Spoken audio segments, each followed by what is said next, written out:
గారికి అండ్ ఉత్తమ ద్వితీయ చిత్రం గెలిచినందుకు మా నిర్మాత బెన్నీ గారికి అండ్ దర్శకుడు మురళి గారికి కంగ్రాచులేషన్స్. ఉత్తమ ద్వితీయ చిత్రం వచ్చింది దండోరాకి. ఉత్తమ ద్వితీయ చిత్రం రావాలంటే దర్శకుడు రాసినటువంటి కథ నుంచి దాన్ని చూపించినటువంటి డైరెక్టర్ ఆఫ్ ఫోటోగ్రఫీ వెంకట్ గారు చాలా ఇంపార్టెంట్.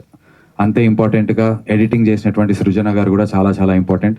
ఇక్కడ ఉన్న వాళ్ళందరూ మా పర్ఫార్మెన్సెస్ గురించి మాట్లాడుతున్నారు, వెరీ హ్యాపీ. బట్ ఈ సినిమా ఇలా ఉంది అంటే కనుక డెఫినెట్లీ ఆల్ కేటగిరీస్లో ఉన్నటువంటి టెక్నీషియన్స్ చాలా important. So to all the technicians congratulations.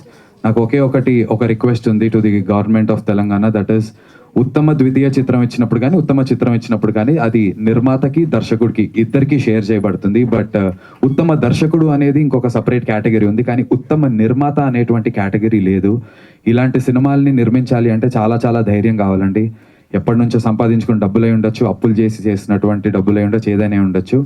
ఒక సినిమాని స్క్రిప్ట్ని చూస్ చేసుకోవడానికి ఒక నిర్మాతకు ఒక టేస్ట్ ఉండాలి. అలాంటి టేస్ట్ ఉన్న నిర్మాతలకు కూడా ఉత్తమ చిత్రం ఇచ్చి ప్రొడక్షన్కి ఉత్తమ చిత్రం ఇచ్చినప్పుడు దర్శకుడికి ఎలాగైతే పంచుతామో ఉత్తమ నిర్మాత అని కూడా ఒక కేటగిరీ ఉంటే బాగుంటుంది కదా. నిజంగా కరెక్ట్గానే చెప్పానా?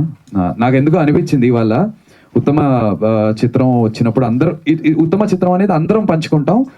స్టేజ్ మీదకి వెళ్ళి నిర్మాత దర్శకుడు తీసుకోవడం జరుగుతుంది. బట్ దర్శకుడికి ఎప్పుడైతే ఉత్తమ దర్శకుడు అని ఒక కేటగిరీ ఉందో ఇది కూడా ఉంటే బాగుంటుంది అనిపించింది. ఇలాంటి సినిమాని డే 1 నుంచి నేను ఫస్ట్ చెప్తున్నాను, ఇలాంటి సినిమాని రాయడానికి దర్శకత్వం చేయడానికి ఒక పిచ్చి ఉండాలి. అంత పిచ్చి సినిమా పట్ల మా డైరెక్టర్ గారికి ఉంది. అమేజింగ్. అండ్ నా దగ్గర ఇంకా నేను ఇవాళ పొద్దున్న కూడా చూసుకున్న మెసేజెస్ బెన్నీ గారికి అండ్ మా డైరెక్టర్కి ఇద్దరికి పెట్టిన మెసేజెస్ నరేషన్ అయిన తర్వాత నేనైతే డైరెక్ట్ స్టేట్ నేషనల్ లెవెల్లో ఈ సినిమాకి రికగ్నిషన్ వస్తుందని ఫస్ట్ మాట చెప్పాను. ఐ థింక్ విన్న వెంటనే డైరెక్టర్కి అది చెప్పాను.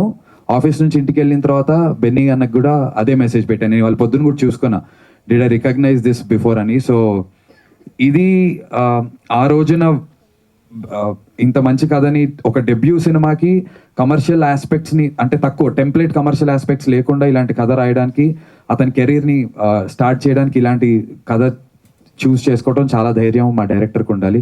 ఇలాంటి సినిమా పట్ల ఇన్ని కోట్లు పెట్టి ఇంతమంది యాక్టర్స్కి రెమ్యునరేషన్స్ ఇచ్చి ఈ సినిమాని ముందుకు తీసుకొచ్చి ధైర్యంగా ముందుకు తీసుకురావడానికి నిర్మాతకి గట్స్ ఉండాలి. So truly more than anybody I think ఈ సక్సెస్ అంతా కూడా this goes to my director and my producer. Congratulations to both of you. And Shivaji అన్న మన అందరికి తెలుసు, ఇప్పుడే కాదు ఆయన ఎప్పటి నుంచో ఎన్నో అవార్డులు గెలిచారు. ఆయనకి ఇంతకుముందు కూడా స్టేట్ అవార్డ్స్ వచ్చాయి. ఆయన ఎలాంటి ఒక నటుడు మనకు తెలుసు. బట్ సంగీత దర్శకుడు అండి, ఉత్తమ సంగీత దర్శకుడు మార్క్ బ్రో.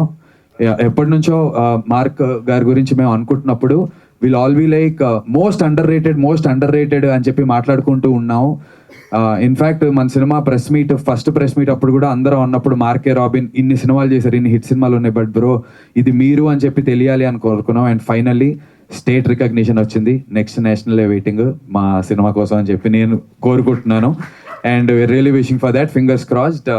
మరొకసారి ఇలాంటి సినిమాలో మమ్మల్ని నమ్మి రికగ్నిషన్ ఉంటుందండి యాక్టర్స్ అందరికీ, కానీ రెస్పెక్ట్ కావాలంటే ఇలాంటి సినిమాల్లో నటించాలి.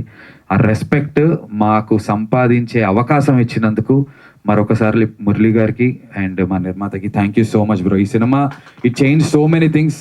మీకు తెలీదు బెనీ అన్న అండ్ మురళి బ్రో, ఇన్నేళ్ళు ఒక ఎత్తు, దండోరాలో విష్ణు క్యారెక్టర్ చేసిన తర్వాత నా కెరీర్ ఎలా టర్న్ అయిందో నెక్స్ట్ అనౌన్స్ అవుతున్న సినిమాలు కానీ నెక్స్ట్ ప్రమోషన్ స్టార్ట్ అయిన సినిమాల నుంచి నో బెనీ అన్నకు తెలుసు, బట్ ఎవరితో ఇంకా షేర్ చేసుకోలేదు. అండ్ ఓకే ఇంకా ఉండింది, బట్ ఐ డోంట్ నో మా నిర్మాత